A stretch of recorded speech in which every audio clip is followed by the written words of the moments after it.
Saudara sekalian, ketemu lagi dalam PJP Ginting, channel opini kebangsaan. Topik yang kita bahas kali ini adalah nasib Capres Prabowo makin tak jelas.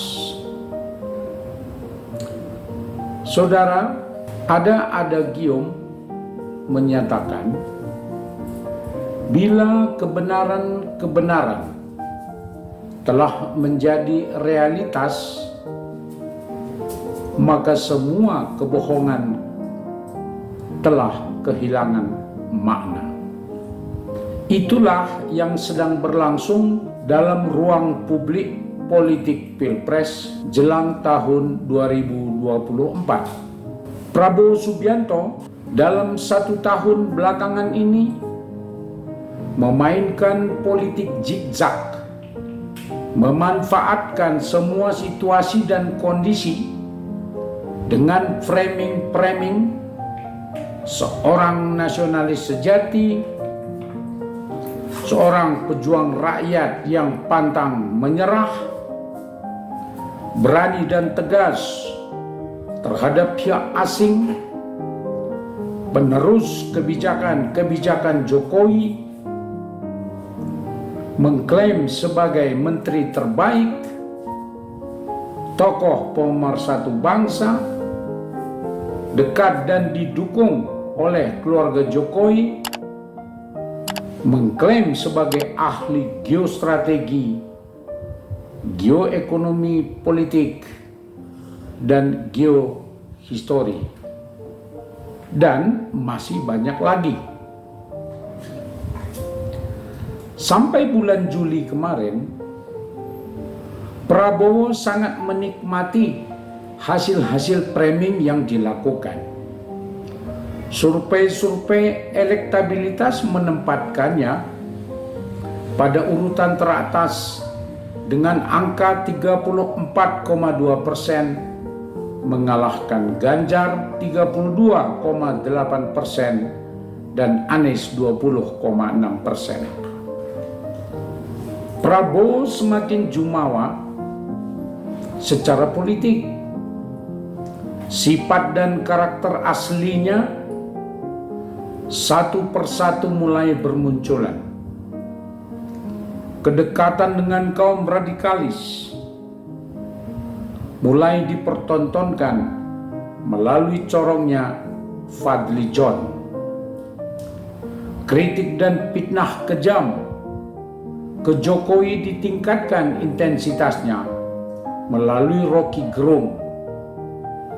Sifat dan karakter Orde Baru ditunjukkan dengan merangkul PSI Jeffrey Giopani dan merangkul PBB Yusril Isra Mahendra.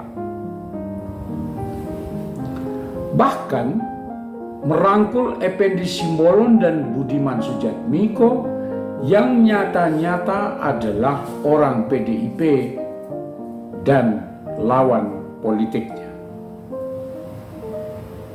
Lebih mencolok lagi, keberaniannya melalui adiknya Hasim Joyo Hadikusumo yang mengklaim bahwa bergabungnya Golkar, PAN, PKB ke Gerindra adalah atas arahan dan restu Presiden Jokowi yang diberi makna sebagai pemimpin koalisi. Cara-cara semacam ini hanya bisa dilakukan oleh perpanjangan rezim Orde Baru. Setelah bergabungnya Golkar, PAN, dan PKB ke Gerindra, dengan jumawa Prabowo Subianto membuat statement, "Kita ingin berkuasa.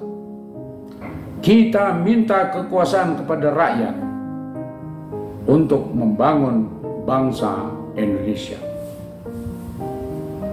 Prabowo Subianto beranggapan rakyat sudah digenggamannya. Rakyat sudah terpesona padanya dan para elitnya yang lain. Prabowo lupa diri. Rakyat yang diklaimnya itu kini bereaksi keras kepadanya sebagai sinyal bahwa klaim asumsi yang dikembangkannya selama ini hanya kebohongan dan kemunafikan. Berikut adalah beberapa momentum sebagai reaksi atas sikap dan perilaku politik Prabowo. 1. Video dan pernyataan pejabat militer yang ikut dalam proses pemecatan Prabowo yang disampaikan oleh Jenderal Wiranto dan Jenderal Agung Gumelar mulai ramai beredar. Kedua, keterlibatan Prabowo dalam aksi penculikan para aktivis dan kerusuhan rasial dinyatakan oleh Jenderal Hendro Priyono. Videonya sudah mulai banyak beredar. Ketiga, kesaksian para aktivis 98 tentang keterlibatan Prabowo dalam kerusuhan Mei 98 dinyatakan oleh Adian Napitupulu dan videonya mulai banyak beredar. 4. Pernyataan Hasim bahwa Jokowi mengarahkan koalisi besar ternyata kebohongan belaka karena telah dibantah oleh Presiden Jokowi dan kini Hasim dalam proses diadukan ke hadapan hukum. 5. Klaim-klaim Prabowo dan elit Gerindra lainnya tentang kedekatan keluarga Jokowi dengan Prabowo adalah kebohongan. Karena faktanya Gibran Rakabuming Raka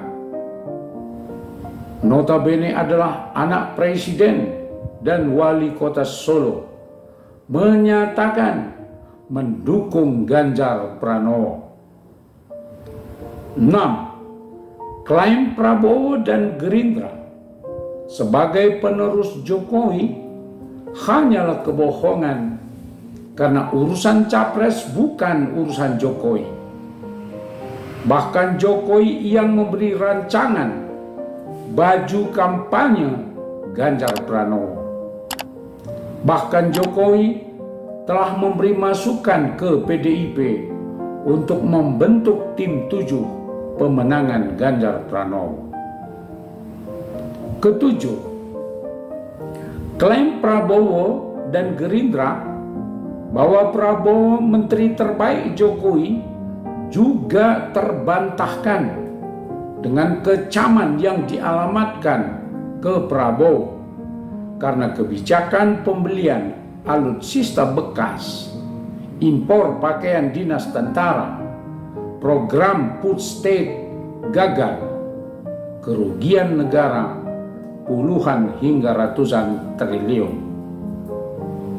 8. Rangkulan Prabowo kepada PSI menyebabkan PSI ditinggalkan oleh banyak pengurus dan caleg serta ribuan kader.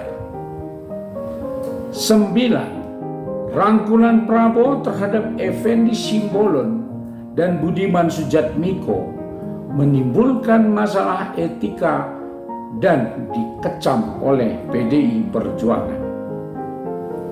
10. Koalisi besar Golkar, PAN, PKB dan Gerindra telah mendapat kecaman dari masing-masing internal partai, bahkan sekelompok relawan antar partai mengalihkan dukungan kepada Ganjar Pranowo. Dan saudara sekalian, berita terbaru di bulan Agustus ini bahwa elektabilitas Ganjar Pranowo sudah memuncaki survei dan polling. Survei SMRC, Ganjar 36,2%, Prabowo 34,2%. Sedangkan polling dari Okezone, Ganjar 51%, Prabowo 36%. Dan yang membuat nasib Prabowo tidak jelas adalah adanya gugatan Aliansi Pengacara 98 ke Mahkamah Konstitusi agar membatasi usia calon presiden antara 40 sampai 70 tahun. Dan sebagaimana diketahui bahwa Prabowo saat ini telah berusia 73 tahun. Jadi, bila gugatan itu dikabulkan oleh Mahkamah Konstitusi, maka pupus sudah harapan Nyapres Prabowo. Saudara, saya tutup kajian ini dengan anekdot publik. Jokowi presiden masa kini, Ganjar presiden masa depan, Anies presiden masa bodoh, Prabowo masa Nyapres lagi. Saudara sekalian, demikian kajian kita kali ini. Agar channel ini berkembang, mohon dukungan subscribe, like, komen, dan share, dan bunyikan lonceng notifikasi agar kami dapat mengirimkan video-video selanjutnya. Terima kasih.